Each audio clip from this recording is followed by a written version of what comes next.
Hey man, how's it going? Bonjour. Good to be here in beautiful Paris. I'm thrilled to be asked to be here and appreciative of your time and consideration. It's great to be back. I mean, that's awesome. I'm so happy to have you. This is my first guest in person in Paris. You're coming from Florida. Yeah. That's not super close, but you made the trip. Yeah. And you have an amazing talk tomorrow with Chameleon, right? Unite Days. It's going to be awesome. Thank you. Thank you for allowing me to be here. Thank you for the platform, Fail Fast Forward, giving a voice to experimentation, A/B testing here, not only in Paris, but over in the United States as well. You know, you're doing a good job expanding your footprint and your capabilities at Henkin and Partners. Your clients should be very pleased with that. Thanks, man. So just for the new audience, could you maybe re-explain where you're coming from? What are your different experiences in experimentation? Happy to.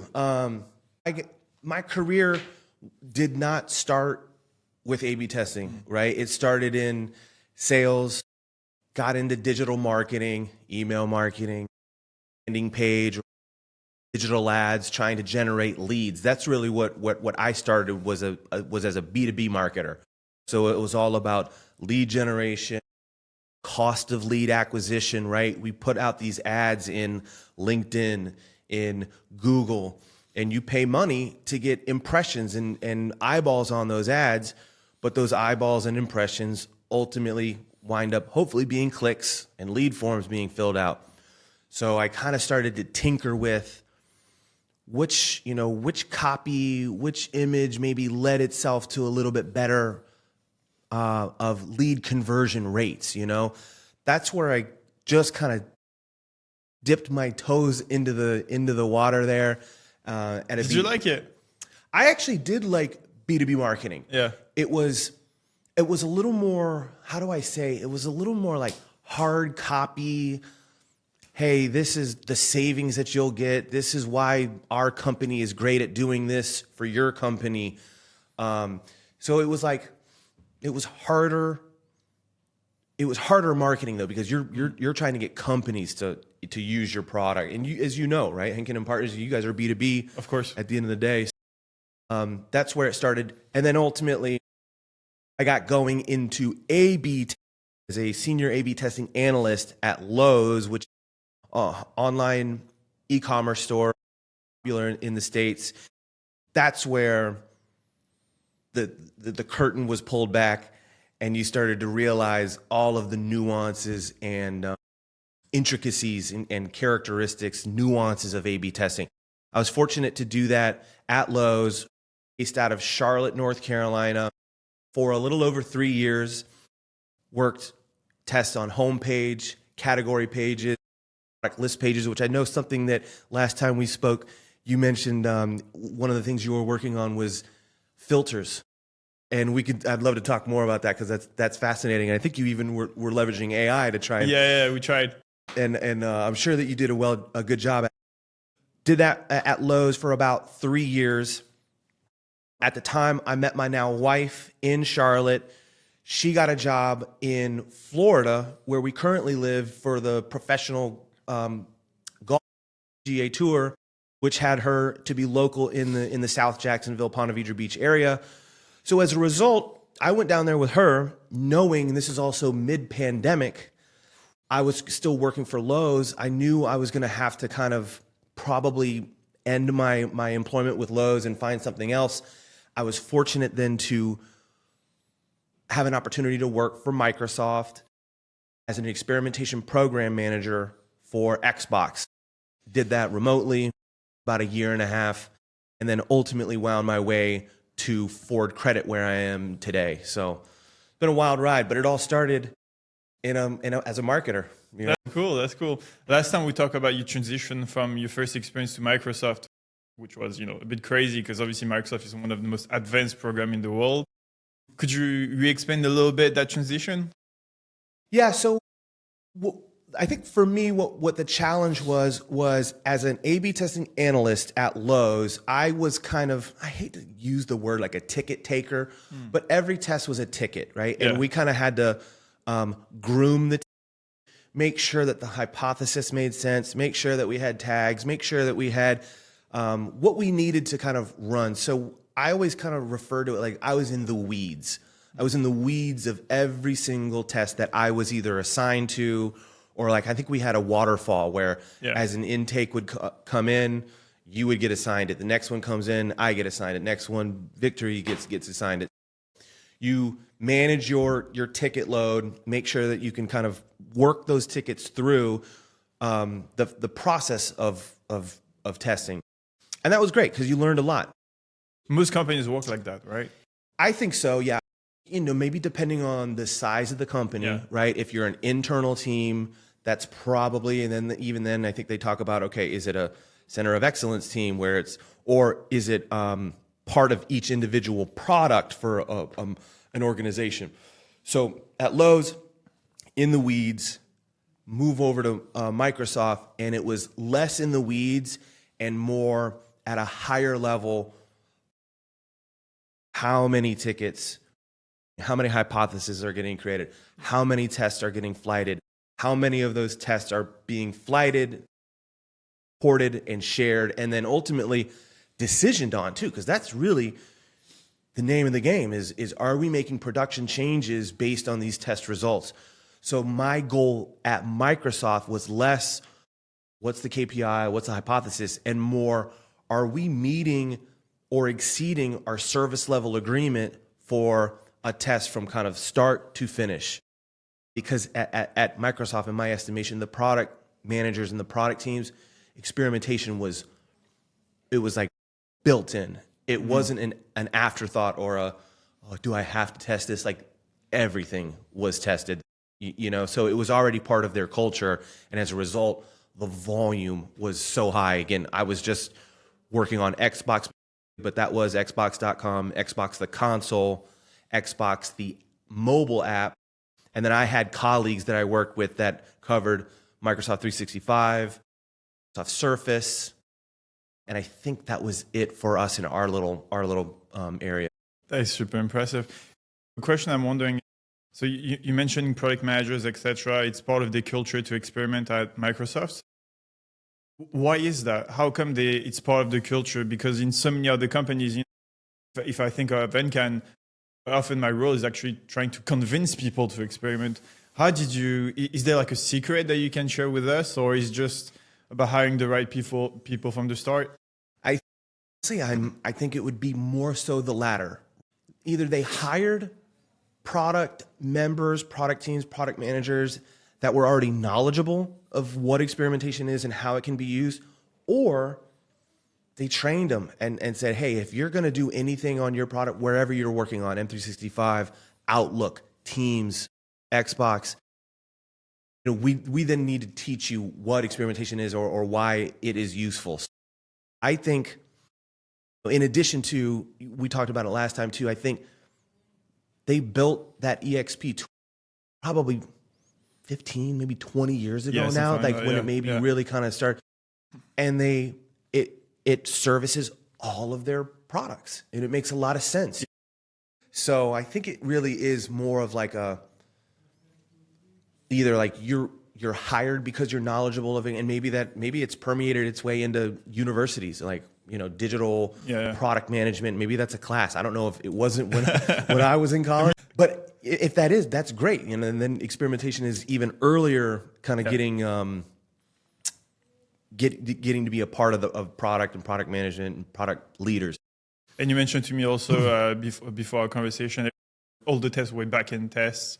So obviously it's in the also tech culture of building those tests, right? You didn't have to kind of interrogate anyone to build any test or justify the fact that you would have to build them in the roadmap. Everything was built back-end.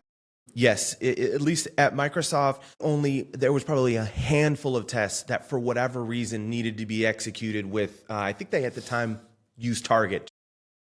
Either this Surface, as they called it, this Surface wasn't onboarded onto EXP yet, or for whatever reason, there was a development challenge, but it was a very rare case. I would say 98% of the time, everything that I saw from a testing perspective, specifically at Xbox and again, M365 and Surface, flighted with EXP. It was analyzed via EXP.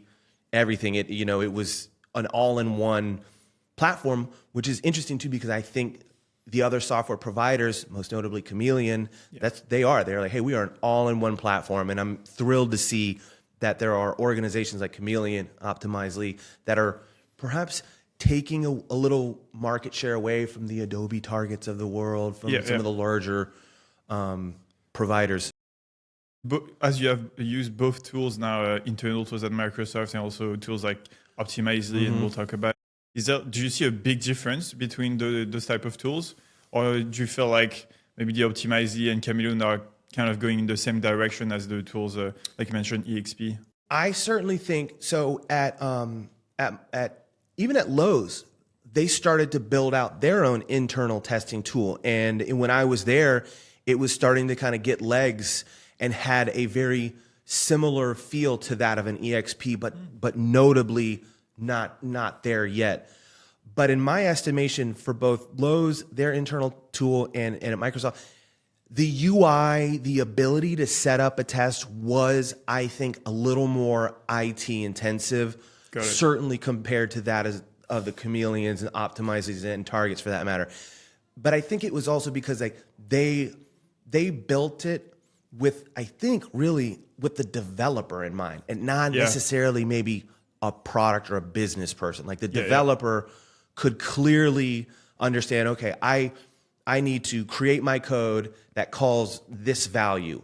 Yeah. I pass that value up to the experimentation team, and that's what they use to then call my code and flight the test. So I think UI, or the ability to use the internal tools, will probably always maybe be a little more rigorous, a little more complex in setup than compared to Chameleons and Optimizing.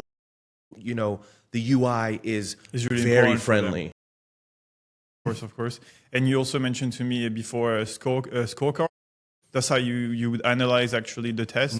The challenge was, and I'll just speak to Xbox, right? So there was usually two kind of primary functions that were happening. One was engagement, like player engagement. Our customers, our Xbox users, playing the game more. Are they spending more time playing the game? Are they maybe purchasing more products within that game? Are like in-game purchases? So half of our scorecards were all about just kind of player engagement. The other half was more, I think, business, which was like really more revenue related. Hey, customers buy more games? Did customers spend more on average on these types of games? So when you had to balance the engagement, like the user engagement, against the business impact, that was a balancing act that we kind of had to paint the picture of, engagement really wasn't there, but the revenue was. Or alternatively, sometimes you kind of call it whack-a-mole, right? But in each individual scorecard, and this is what is just so still unbelievably fascinating to me, was that each scorecard, at minimum, probably 100, 150, maybe 200 individual metrics. And each metric sometimes had 3 variations of it, like an average, an individual. And so they had quite a few metrics. And so that's each scorecard. And then once you run the numbers and you say, okay, well, now give me back each metric that had a statistically significant result. You kind of filter down from 150, 200, right? 50 stat sig on this scorecard, 50 stat sig metrics on this scorecard, 50 stat sig metrics, and trying to pull out the meaning from those scorecards as it related to an A/B test was challenging. That was far and away, for me, was the hardest part. Do we believe the data and like what took place in this test for me to then confidently go over to Mr. or Ms. Stakeholder and say, here's what happened in your test. Yeah. And you can stand on these results, and we believe it. So, I thought it was fascinating, and I actually think, I could be wrong, that that was probably even some of the most early adoption of like machine learning and AI, was the ability to, with a click of a button, in aggregate, thousands of metrics down into 100 that were stat sig and moved as a result of the change that we put forth for the visitor. Something that really impressed me in what you're saying is, first of all the metrics that you were collecting, and especially nowadays with the current clients that we're having, many of them actually are struggling on this, and either because they're on Google Analytics 4 and they're struggling to use the tool, or they have a stack that is maybe a bit complex for them with multiple tools like a GA, but also a content square, etc. And whenever I talk with people like you from top-notch company in digital, I always notice that the analytics is just perfect. Like, they're tracking everything, and everything is like super simple to query and to use. I mean, when you're mentioning 100 metrics and you're able to, slim them down to maybe 30 in just a couple of seconds. I mean, in most companies, just requesting maybe 20, 30 metrics would take like days or weeks. Yeah. And I'm super impressed with those companies like you mentioned, like Microsoft or Xbox, the ability to query data super fast and spending the time on mostly analyzing rather than all the rest.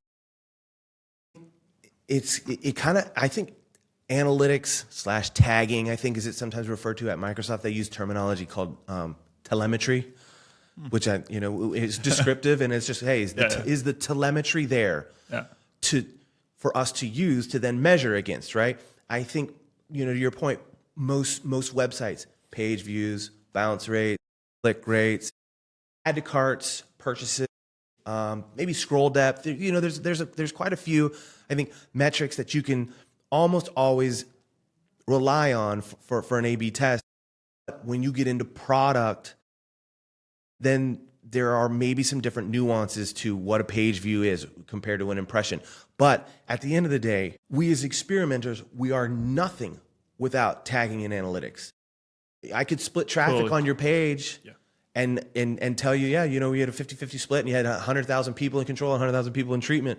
What does it mean if we're not able to determine what that customer did as a result of the change that we put forth, right? So I would agree. I think maybe setting up tagging, setting up telemetry, click tags, page views, and that is a bit of development work too, right? Totally. I don't think the traditional product or business person is going to know how to. They may be knowledgeable of it, but to go into the back end of your website via GA4, Google Tag Manager, that I think is perhaps a bit of a barrier to entry, But if you can set the foundation, for a thin website, 10 metrics, that matter, and then you can kind of start testing and seeing which ones move based on it. I think that's how you can get going. But you could probably spend a lot of time on defining metrics and then implementing them. But I think the typical business product person may not be able to do that. But they can certainly help strategize. What's important for me as the site owner or as the product owner? Let's go put those tags in place. Then we can start doing some A/B testing, because truth is in data. There's a single source of truth. And I tend to believe it should be those analytic. So I like what you just said. You're starting with, what's important for me. I think that's the first question you need to ask yourself. Maybe not starting to collect the data or starting to test. The first thing is what's important for me, what's important for my customers. That's really cool. That's a good sentence. One of the things I learned a lot about too, and I thought about it, is even like this notion, if we're talking about metrics, it's I've heard it referred to sometimes as vanity metrics. Page views, to a degree, could be like, what? You know? Yeah. But if you're like, I'm really trying to generate eyes on this particular either portion of the page or this page itself, page views may be important to you. Another vanity metric, most notably over at Lowe's, add to cart. Right? What does that mean? Right. It means we are measuring the number of times that you, Alex, add something to your basket, to your cart. Yeah. And that's good. Oh, we tested this and we saw a 15% lift in add to cart rate. But what was the conversion rate of those products that were added to your cart? Because I think it's kind of like saying, oh, we could stuff as many people into cart and checkout as you want. But if they are not checking out at a higher rate, what is the purpose? Totally. You know, you're giving them another opportunity to maybe fall out or drop out or abandon, you know? So like add to cart is, I think, to an e-com site, it's an important metric, but it could maybe be viewed as a bit of a vanity metric. Like, okay, so what? No, You know? totally. Sometimes we don't think enough about the human side of things. Imagine you're in the real supermarket and some people are just adding product to the cart, but they're not paying. You'll be pissed off, right? You wouldn't even care that they're putting stuff in the cart. But sometimes, in e-commerce, we're like, oh, that's so cool. We increased by, like you mentioned, 15% people adding product to the carts. Okay, cool. What's next? It'd be like at the grocery store and they're just putting stuff on the conveyor belt, right? But the lady at checkout can't scan it or man can't scan it fast enough. So it's like you're just creating a bottleneck. Yeah. However, one could also view that as, and I would make the argument, I would say, if you're a product manager for a product detail page, or probably a lot of times you're going to say, I need to get added carts up. And in doing so, you could make that permanent change, right? Better images, better description, better copy, whatever it is that ultimately leads to the additions or the lift in added carts. But now you're really giving the cart and checkout team more traffic and giving them the ability to test with more traffic and be able to, try out different things that lead to higher checkout rates. So it really is, and you could look at it from an e-com site. And this is what I loved about Lowe's was like everybody knew their part. Page, your job was to get people into like an interior page, a category page. Category page, your job, there's a lot more to it than that.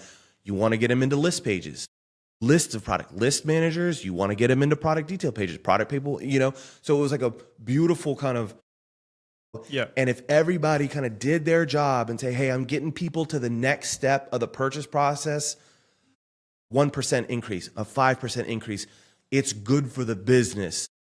There are like the individual pages that get the customer all the way down there.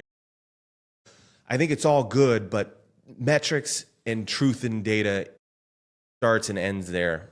And now you transition to a new challenge, right? Full credits. Also, as you being a father, and managing, work and life and family. But yes, I was fortunate to get an opportunity to go from Microsoft to Ford Credit, which is the preferred lending partner of Ford Motor Company. Okay. And I've been there for about a year now as a product specialist in experimentation, really kind of focusing on what we call our consumer product. Like products where customers go in and make their monthly payment for their vehicle, or perhaps they are interested in maybe like pre-qualifying for some financing. Maybe they are also interested in going to a Ford Credit application and maybe calculating a potential payment for a vehicle that they're interested in. And so I'm fortunate to work with those products. Tell us a bit more about Ford. I'm sure everybody knows Ford, but just for the French people only liking Citroën and Peugeot. Well, Ford, is one of the original 3 auto manufacturers that kind of, defined and built out really a lot of times, I think, the lean manufacturing process. That's really, at the end of the day, they are an automaker, and they have a series of plants and factories throughout the country and throughout the world. And I really think personally that the challenge is kind of managing their inventory of products and working with dealerships to make sure that those dealers can sell the vehicles at an equal rate too, because you don't want to have too much product sitting on the shelf for, inventory, if you will, and not enough customers. They, obviously have been doing it for a very long time. And most recently, I think not necessarily with the introduction of Tesla, but like with electric vehicles, I think us as well, we're kind of having to now think about how do we accommodate the battery electric vehicle customers out there that are interested in that type of vehicle. Additionally, Ford, I don't think really did that for a long time, but we're definitely kind of stepping into it, leaning into it, because there's market there for it. And of course, if there's a market for it, like we want to give you a product that can do it. Makes sense. So is Ford Credit, is it more like a bank, or do you feel like more working for a bank, or do you still feel that automobile vibe? I would probably say for my day to day, it's more of a bank feel, even though like we are not a bank. We are kind of a facilitator of for the customer to have an opportunity to purchase a vehicle using Ford financing. Much of the name of the game for me is, how do we not only get customers to ensure that they make their payments, but there are times too when maybe a customer needs a payment extension. So let's help them do that, because if they miss payments, then that's not good for either party. So it's how do we get customers to make sure that they make their payments and keep up with their cars? How do we get customers to potentially buy their second vehicle too, right? Just because you bought one doesn't mean that you are done with the Ford family, right? We want to say, hey, you're coming towards the end of your finance, or you're coming towards the end of your lease. What do you think about maybe this car or that car? And then most notably, I think for me, as outside looking in, I've always thought about coming from e-com, coming from B2B, new customers. How do we get new customers? How do we get new customers to get interested in using Ford Credit for their financing of a Ford vehicle, or Lincoln for that matter?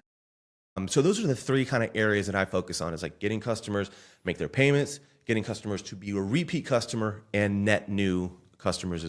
So new customers, it's I guess lead gen, or phone calls. What?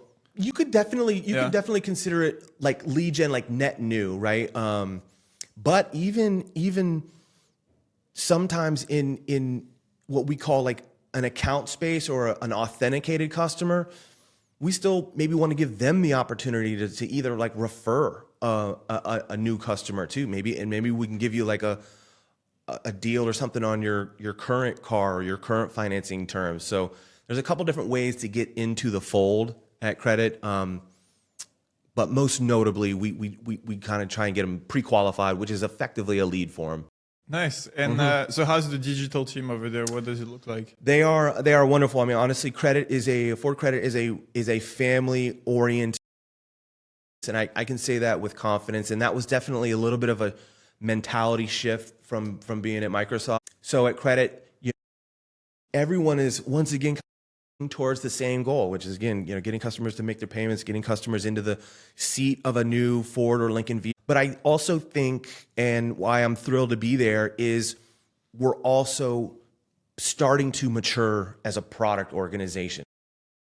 Experimentation, right? I think maybe 2 or 3 years ago may not have been kind of in the forethought of a product team as something that they can do or something that they can use to show value to the business. So we're definitely kind of growing up in front of my very eyes, learning how can experimentation be used in a variety of different products to learn not only about our customers, but learn about the potential business impact, right? And we talked about it. It's always this wonderful marriage, but also balance of like customer data, customer intent, and like business results.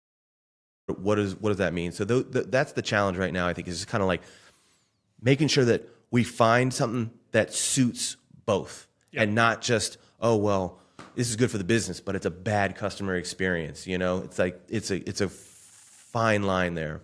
How'd you actually deal with that? Is that negotiating with stakeholders? How does that work? I think it's a bit of road mapping. It's a bit of product strategy, and also trying to determine where perhaps our competitors are, and where are we, and where do we want to be. Now, I never want to position any company as saying, well, what is your competitor doing? But if you're not looking, you're not. You should be looking at what your competitors are doing. And honestly, I think Tesla really disrupted the automotive industry, and everybody, Ford, General Motors, the others, kind of had to look and say, okay, you can buy a car online at Tesla. You know, at that time, I don't think you could perhaps at Ford or General Motors. And so now everyone's trying to kind of evolve a little bit. But, you know, it's a balance, trying to work with each individual product team to promote testing, albeit good testing, but testing, you know, like, let's just test it. That's a great idea. I'll got an example. A product person I work with had, you know, like, this is it. This is the product. Let's just put it in. I was like, man, let's test it. No. It's good. And I think ultimately their leadership was like, no, you need to test this. And we did. And it didn't test well. And I think it was a bit of a shock. But we, after kind of doing some analysis, we're like, hey, this is what we potentially saved. From this surefire, you know? And so I think in that moment, that particular person learned, okay, maybe not all of my ideas are winners, and maybe I need to step into testing a little bit more. I have come to begrudgingly that, like, not everything needs to be tested. I still am always going to advocate for it. But there are times where it's like, hey, this is a back-end application or an API or something like that. We really need to modernize this. I'm like, okay, you know, we don't need to test that. But we could, but is it, you know, is the juice worth the squeeze? I don't know. But I'm always going to advocate for testing anything, particularly customer. But it's taken me, I think, a couple of, like, right hook, you know, to be like, all right, maybe we don't need to test that. You know, maybe I can kind of back off this time. But largely, like, let's learn. At the end of the day, it's just a test. We're just going to learn. But the saying is, and I now as a father, I probably shouldn't say this, but hey, your baby's ugly. You know what I'm saying? Your idea wasn't that great of it. And here's the data that proves that to be. Sorry, you know, for lack of a better term. That's cool. Something you mentioned that is quite interesting. I want to go back into.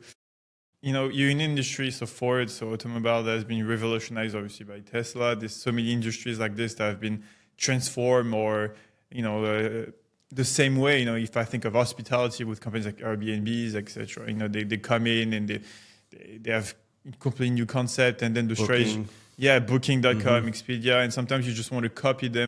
How do you help product managers find their own identity, or maybe product directors, etc., to not just copy the competition, but actually find something that is actually good for them and for their customers? An area that actually helps fuel experimentation, A/B testing, is that softer, I think it's referred to sometimes as qualitative user research, moderated user panels, where you can, you know, I think even there's some websites where you can go and say, hey, this is the audience that I'm looking for.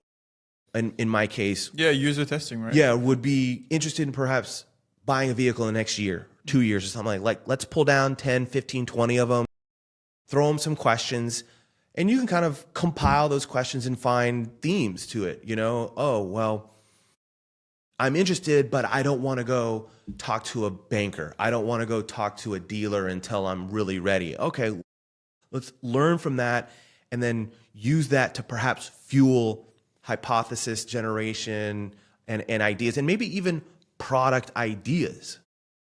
So I think a good culture of learning, whether that be through experimentation exclusively or with user research, is blending both. But I think the user research, the softer, is kind of the fuel to the fire of the more hard quantitative A/B, where we could say without a shadow of a doubt, this is a good thing, this is a flat thing, an inconclusive thing, or this is a bad thing. So user research and UX research, I think, should be A/B testing, experimentation, and product folks' best friends.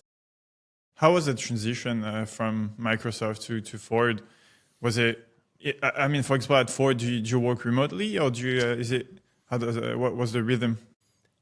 One of the very few good things that came out of this global pandemic, I think we've all kind of realized that, is the notion of remote work, particularly for those people who exclusively work on the internet. And I probably would not have had the opportunity to work for Microsoft had it not been for a global pandemic. They opened up their hiring area out of maybe perhaps just the Pacific Northwest United States. Did that again for about a year and a half. And I was actually working for a West Coast company on the East Coast of the United States. They were 3 hours behind me. So when I started my day, they were still in bed. But towards the end of my day, we're starting to get cranking up. My WebEx or my Teams would be kind of chirping at 8:30, 9 p.m. at night on my local time. But it was fine. It was like, okay, cool. That's there. I'll get to it in the morning. And I think as a result as well with Ford Credit, they were like, hey, you know what? We could maybe open up our hiring pool, our talent pool, not just necessarily Detroit, Michigan, Southeast Michigan. We could maybe lean on the East Coast if we want, or maybe even open up to the West Coast. And I do believe that we have Ford Credit customers that are all the way, over in California and even over here as well in London and in France as well. It's been good. And, it's just like anything. It's like a balance act. So as a remote worker, you don't have the quote water cooler, the lunch.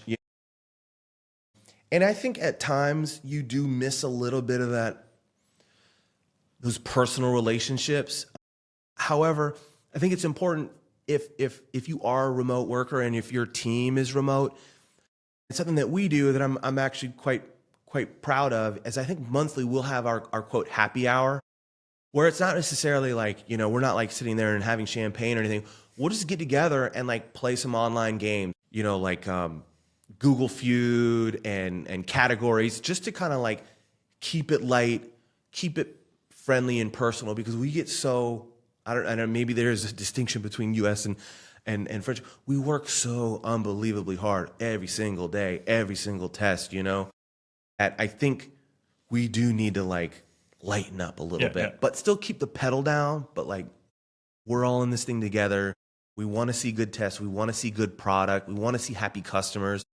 And so let's work really hard at that, but let's also find some time to like relationships and friends like we did perhaps pre-pandemic. True.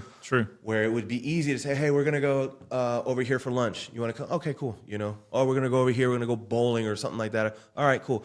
You don't have that as a remote worker. However, you balance that with no commuting in the morning. Your lunch is in the refrigerator right next to you. So there's like so many pros and cons. But I personally, I enjoy working remotely. And again, I would never have had the opportunity to work for Microsoft and Ford Credit had it not been for remote work. So we'll see. And I think companies are kind of hip to that too. They're like, do I really need to spend thousands of dollars on retail space if I have a digital product? And then you just have Amazon who announced that everybody needs to come back to the office, right? Mm-hmm. But is that maybe just an excuse to justify some, decisions? And I'm sure that as a company, they probably know, hey, we've got some deficient areas, some areas where like, hey, if we had more people on the ground, feet on the ground, maybe we wouldn't have as many issues or returns or whatever it is. So I'm sure that they have their rationale for doing it. But I know, I remember it like it was yesterday at Lowe's. They were like, hey, this COVID thing, take your computer home. We might be working from home next week. And it was like 2 years later, we're still doing it. However, I'm fairly sure we did not miss a beat of productivity. In fact, I think it even like increased a little bit because like you're right there. There's no reason why you can't be on your computer, barring health, family reasons. I hope remote work is here to stay. Hope so, too. Because that again, it gives anybody an opportunity. If you have the drive and maybe the diligence to say, I want to go work for an auto manufacturer in Detroit, you can. I want to go work for a tech company out in California, you can. And you don't have to be local to those areas. I think it's a great thing. Agreed. So last question or last subject tomorrow, obviously you have an amazing talk about AI. AI has been the conversation for the past, 2 years now? I don't remember. Mm-hmm. How do you see AI impacting experimentation on the short, medium, long term? Gosh, it's like you could go so many places with this. I think tooling is one piece of the puzzle, right? Chameleon has a bunch of really good AI tools where they can help an experimenter spin up a new variation of a test. They have got a great, I think it's called Copilot or Chameleon Artificial Intelligence, that can help you get to support documents a lot faster and easier. So like tooling, I think there already is and there will be continually advancements in how AI and generative AI can help perhaps somewhat novice, even like beginning experimenter, get more variations or learn from the test that you run, and you can kind of see through AI cohorts of visitors that did really well or did really poorly. And you can kind of, why did these type of visitors do so well, but why did these types of visitors do so poorly? And you can kind of like, it promotes iteration. Well, why did these guys? Let's go run a test against just this cohort. Let's go run a test against just this cohort. The tooling, I think, enable younger, less mature organizations to like adopt experimentation and promote, get more variations out there, get more learnings, make more correct decisions in data, right? Assuming that the tool, and I have all the belief in Chameleon, Adobe, my tool over at Ford Credit is Optimizely. They have wonderful reporting, wonderful dashboards where you can be like, yeah, I do believe in this data. The tooling, AI and tooling is going to be is going to continue to evolve. One area I think I'm most interested in and trying to continue to lean in on and do a little bit more diligence, whether that be through the use of ChatGPT or Gemini or whomever the AI is like, because I'm not a developer. In coding, there's so many languages. Angular, React, Java. At my eyes, I can't look at code and be like, oh, that's Java, or that's HTML. Some things I can be like, okay, that looks somewhat familiar. I know enough to be dangerous, but let's use OpenAI, ChatGPT. Let's upload some code. And what is AI telling us about this code? Is there deficiencies in this code? Are there areas that we could maybe clean up this code? I personally would love to be able to do more through the use of AI with coding and development. I think one of the gentlemen I'm going to be working with, he had a good point about how I think developers also, I think are going to learn that they can lean on AI to do more of perhaps their repetitive, boring, I don't want to call it boring, but hey, totally makes sense. Hey, ChatGPT, create me a React element that shows a customer portal login page. Boom.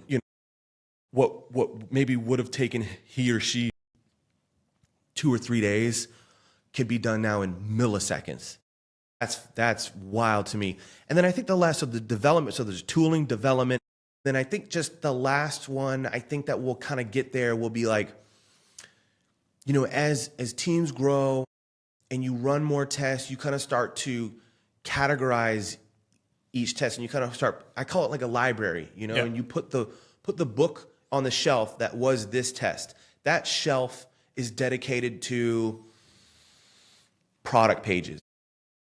The next shelf below it is dedicated to things that we can do to increase like a revenue per visitor or something. However you kind of like categorize your bookshelf and your library, how can we then apply AI to that entire library and start to like maybe, hey, between this, that, and that, this test, that, there's something in here that we could maybe connect the dots and try and create a test or an experiment just based on these couple of inputs. I think that would be really cool to be able to try and like connect these dots of various tests across different parts of a website or different products that make up a larger like web interface. And then probably the final point of that too is like through the use of an AI agent or something like that, like, hey, show me all tests where on list pages we were trying to get customers into a product detail page, or we were trying to reduce bounce rates, and they could go, here's your 7 tests. Go look at them. What can you learn from those? rather than historically, at least in my case over at Lowe's, was, we used Jira as a ticketing system, which is a wonderful, I'm a big fan of Jira. We also use it at Credit. We also had Confluence, which was like our repository, our library of tests that we ran. And it was kind of almost like business as usual. Once your test wrapped up, you go put your results into Confluence, give it a naming convention, and that's where it lived, right? And I think rarely did we go back there. But again, if you have enough volume of completed tests, I think repositories and like libraries, I think there's definitely some application for AI to like go and cut through the noise of all of these tests. Sure, I didn't think about it, but it's true. Quite often you run so many tests and you never go back to them. Having something like a chatbot or whatever that you can question about your previous test that can answer really rapidly your question, that could be super powerful. I think so too. As experimenters, I want to test everything, but I also have to balance like, well, did we test this already? Or if we did, like, well, what was the nuance for that test compared to this test? Was it button color? Is it CTA copy, right? Get started today, start now. You can go and okay, maybe we did do this test, but we didn't do this component of this test, and going into your library to determine it. Because I will say, however, too, on the other side of the coin, if someone comes at me and says, this is the test I want to do, if I've got results already that kind of prove that hypothesis to be true, I might be like, no, we're not going to run that test. We've already done that. We've already determined that what you're hypothesizing is either true or untrue. Here's the data for it. So no, we're not going to test that. That would be a waste of development resources. And, we need to be, and that's probably, I'll try and land this plane, capital, human capital. What is everyone's time worth? Like, we really need to try and balance like testing volume versus testing quality. You know what I'm saying? And we talked about it a little bit, front end, back end. Like, hey, go crank out a couple front end tests. And like, what do they tell you? Our developers, our software engineers, like they need to be focused on, I think, back end, server code, feature code. That I think is pretty important because we talked about it. Like those I think are the more impactful, but they're also the more challenging, complex development setup. What are you measuring? So AI's got limitless potential, and me personally, I'm looking forward to kind of leaning in, not only professionally, but you said it too, how you use it personally. I need to use my, ChatGPT a little bit more frequently. I toyed around with it a little bit before I came here. I was like, how do you say please and thank you in French, And like, boom, boom, it spits you out real fast. We're scratching the surface on AI. But Definitely. I mean, those are just a couple of examples, I think, where it can be and how it can be used. Last time I asked you, what is experimentation? Yeah, the fantastic answer. Let me think. What is experimentation? I mean... Did your view change, actually, on what is experimentation between your experience at Microsoft and that for me personally? Every time I have a new client, my view kind of on experimentation changes a little bit. You balance multiple clients that have different ecosystems, different goals. Have almost kind of only been with a single organization with a single goal in mind. But at the end of the day, like, what is experimentation? To me, it actually is kind of still the same. How do we generate and provide, like, I hate saying it, so cliche, data-driven decisions, everything is data-driven. But now I'm starting to hear a little bit more about insights, like insights-driven. Like, okay, we've got all these data points. Like, what are the insights that we're generating from all of these data points? So, I mean, it's still at the end of the day, I want to provide my customers are product managers and product teams. I want to provide them data that they can stand on, that they can make good business decisions on. Do we ship this or do we not, or do we iterate on it? But I think to try and land like the insights aspect of it, I think will be maybe perhaps down the road a little. Data decisions, all of those promote insights. How do insights impact business? shipping good products. That's what that's what we want. We want to balance good products for customers and good products for business. That's it. I don't know if that matched what I said last time. Maybe my definition has changed from when we first did this over a year ago. We'll check if there's a difference. It was so cool to have you, man. Thank you very much. No, thank you, Alexandra. Thank you to Henkin and Partners. Board, you guys are a great platform for promoting experimentation. I think you and I, everyone in this room, we believe in it. I think our goal is to get others to believe in it. It's not a religion, though. No, and you can have multiple belief systems, but if you're in product, if you're in digital, intuition is one thing, but data is another sometimes, and they don't always match up. And that's the beauty of it to me. And then I'll never forget it. Like my first director for experimentation, I was like, "Hey, why did you get involved?" He's like, "The truth is in the data." He's like, "You know what? You don't have to like me, but you will appreciate and understand this data that I'm presenting to you, and you can then make decisions on it, however you see fit. But the truth is in the numbers, and that's what I like about experimentation. It should be black and white. There's a lot of gray area that we've talked about, but it should be concise and clear. This is a good thing. This is a bad thing. Do with it what you will." Cool. Thanks. Thank you very much. Thank you for having me in your beautiful city of Paris. Appreciate it.